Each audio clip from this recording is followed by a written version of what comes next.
All right, I'm back with another dose of Crypto Airdrop Alpha. The channel may have been deleted for 48 hours, but we are back and there is a lot to go over today. Now, before I jump into all of the claims and the alpha that you need to know about, I just wanted to briefly mention, if you haven't already, please just follow me on X. It's basically my main backup so that if my channel gets deleted again, I can continue bringing information and alpha over there. And then, of course, if you want to take it to the next level and support me by joining the Patreon, you can do that. And if you do for $5 a month, you get access to the Discord and you also get access to some exclusive content. But the Discord is where it's at. Anyways, let's not waste any more time and hop right into the alpha. So I wanted to take a quick look at the calendar for next week. There's some big stuff coming up. We've got Puffer and we've got D-Bridge. And then also the week after that, we're gonna get Scroll. So these are some pretty massive token genesis events that should be coming up soon. But even before all of that is Tyco. So there is now a claim countdown on the Tyco Trailblazers page. If you go to your profile, you'll see that as of the time of this recording anyways, there's just under 5 hours left until this claim goes through. Now, what does this mean for you if you've been farming it? Well, basically they released a blog post today and a Twitter thread breaking down the actual token allocation. So this is what it's going to look like. Oh, let me open up the other one here. Okay, so depending on which level you ended up in, that's gonna be your tier for this tier-based activity airdrop.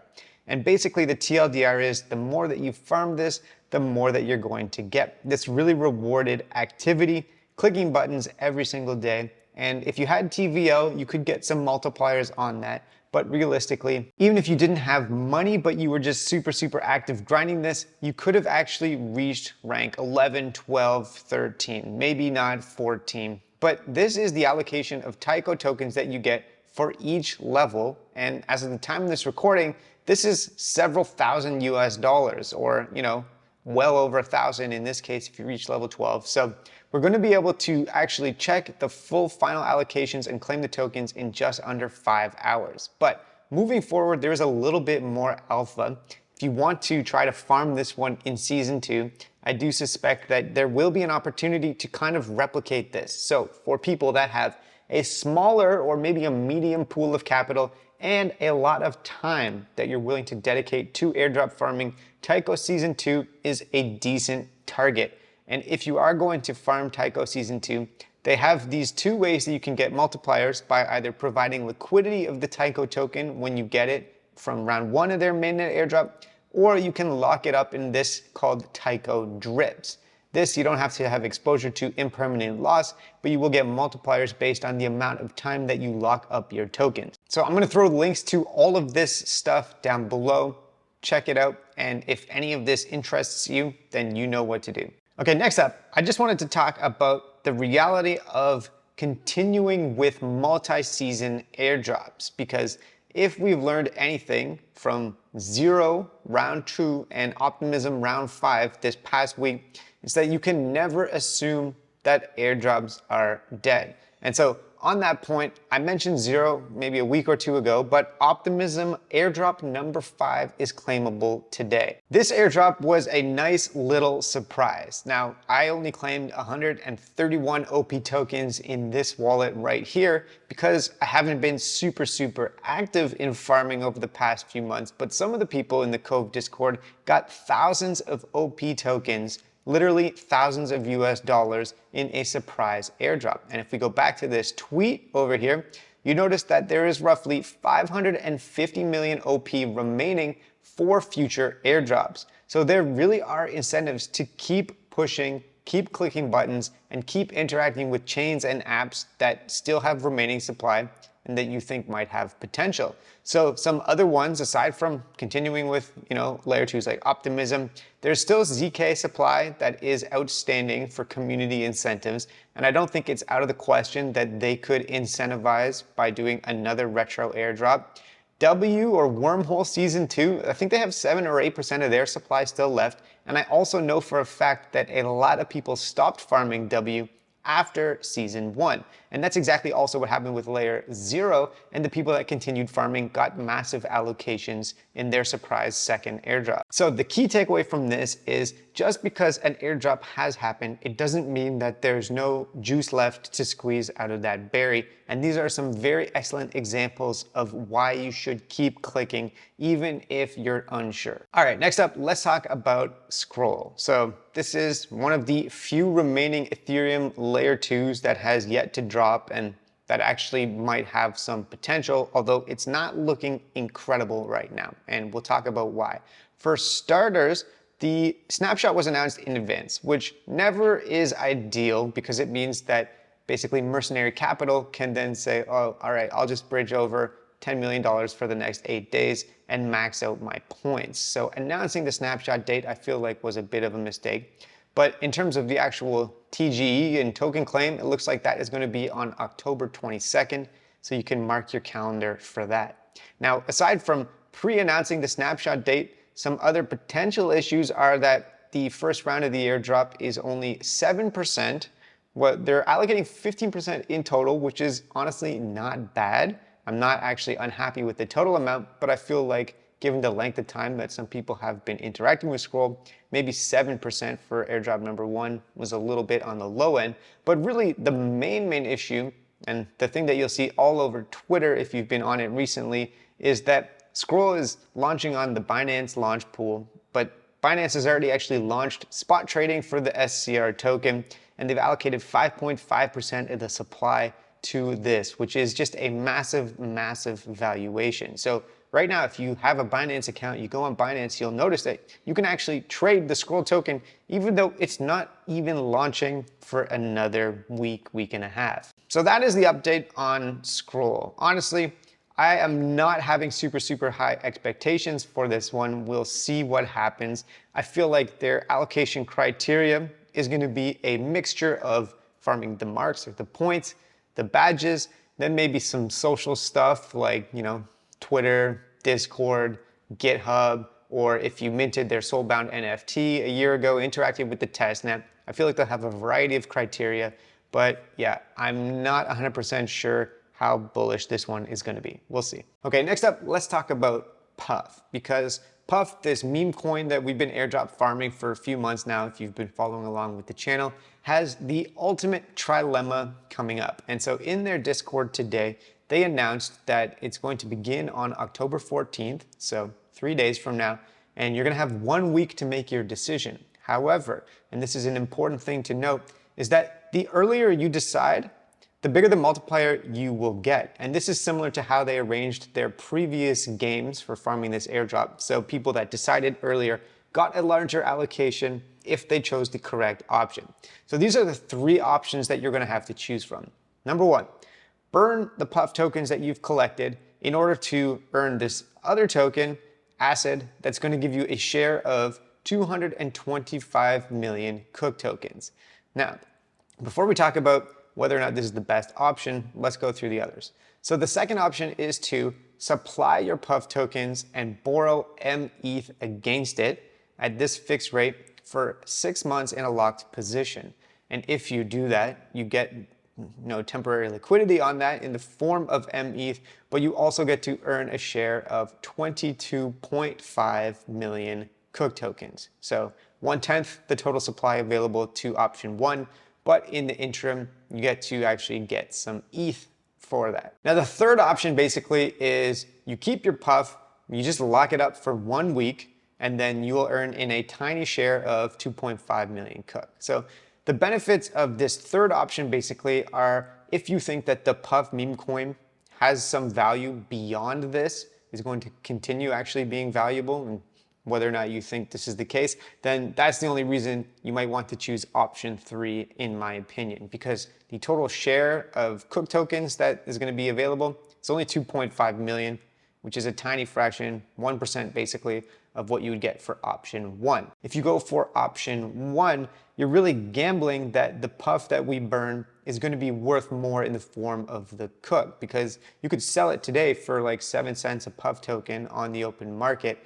But what if you get less than that in Cook? It really depends on how many people are sharing in this prize pool, how many other people are deciding to go into it. Versus if you think that the price of Puff is going to hold or potentially even go up from here, then option 3 looks like it could be the better one. I feel like with option 2, I don't have enough information to choose because I'm not exactly sure what the interest rate on borrowing METH is going to be. And of course, it really depends on how many people put assets into this. This is going to be going live in a couple days. I'll bring another update. Maybe I'll do a full separate video talking about what I plan to do for this because it is a bit complicated, but yeah, this is what we know right now. All right, another update. Zora apparently is registering a bunch of subdomains that may or may not indicate that an airdrop is coming. So I'm not 100% certain that these are totally legit, but it is being shared on Twitter that claim.zora.co has been registered. Obviously, if there's any updates on this, I will bring them. All right, next up, another thing that's been making the rounds is that Uniswap is launching their own L2. They're calling it Unichain. I've seen a lot of people talking about farming a Uni airdrop by bridging to this and interacting with it. And I just wanted to say that me personally, I feel like it's very unlikely that the Uniswap Labs is going to drop more Uni tokens to users of this new chain. I don't know. Maybe I'm completely wrong, but this token was airdropped originally in 2020. They've been around for a very long time now, and as far as I know, they don't have additional supply allocated towards actually doing another retroactive airdrop. But it is possible that when they turn on the fee switch, that there will be incentives and other ways to earn money by doing this. And of course, if you continue to interact with these different optimism stack chains as part of the super chain, then you could get other rewards for doing so. So I'm not necessarily saying there's not going to be any rewards for interacting with this new chain. In fact, I think there probably will be some solid incentives. But in terms of getting a retro airdrop of the Uni token, I am quite skeptical. All right, next up, let's talk about Swell. So they just launched their eligibility checker. You can click this link here, check to see how many tokens you're going to be getting. And you will notice that there is a loyalty bonus based on the amount of time that you've been deposited or holding the SWETH token. Now, it's looking like this will not be one of the better ETH staking or ETH restaking airdrops. Based on the pre-market prices, the APY of this relative to the amount of capital used is not going to be massive. It's going to be like single-digit APY. But I'm past the point of getting really disappointed when this kind of thing happens. You kind of just have to roll with the punches.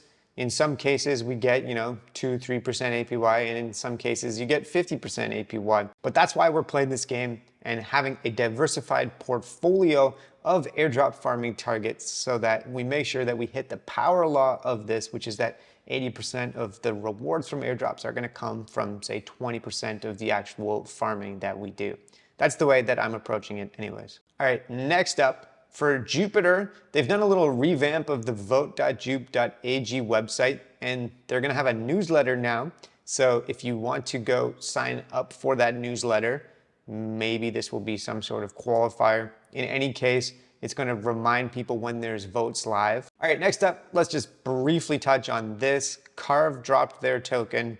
It's basically a dust airdrop. You can claim it, get a couple of bucks from it, or you can just lock up your tokens and stake them and maybe see what happens in the future. So if you were doing the Cove daily tasks and claiming those free tokens, you can collect your few dollar airdrop right here. Of course, free money is free money, so if you got something, you might as well claim it. Then on DBank, there's a couple of badges. For people that got the Eigen airdrop, you can mint a new DBank badge, and then if you ever received an Optimism airdrop, including the more recent one, number 5, you can mint this badge as well. On Interact, which is of course another one of these DeFi Web3 questing platforms, they have this OG Voyager NFT that you can get if you have 100 gems, and there's 1 week left to claim it. So if you've been interacting with Interact, I definitely recommend picking that one up. Okay, next up, an announcement for Elixir. It looks like they've taken a snapshot. Now this one was delayed, of course. It was originally intended to drop back in August. Now we're in October, and we still have no concrete date for when TGE is going to be. So we'll see what happens here. Okay, a couple more quick points. First, I wanted to talk about Triad. This is a new Solana airdrop target. It literally just launched a couple of days ago.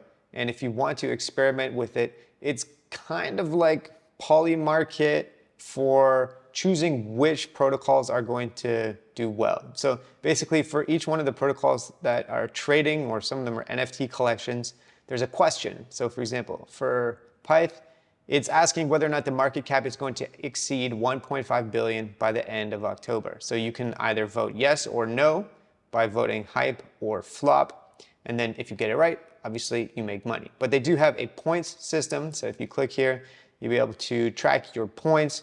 They have an NFT collection as well, which gives you additional, assets to put towards farming this.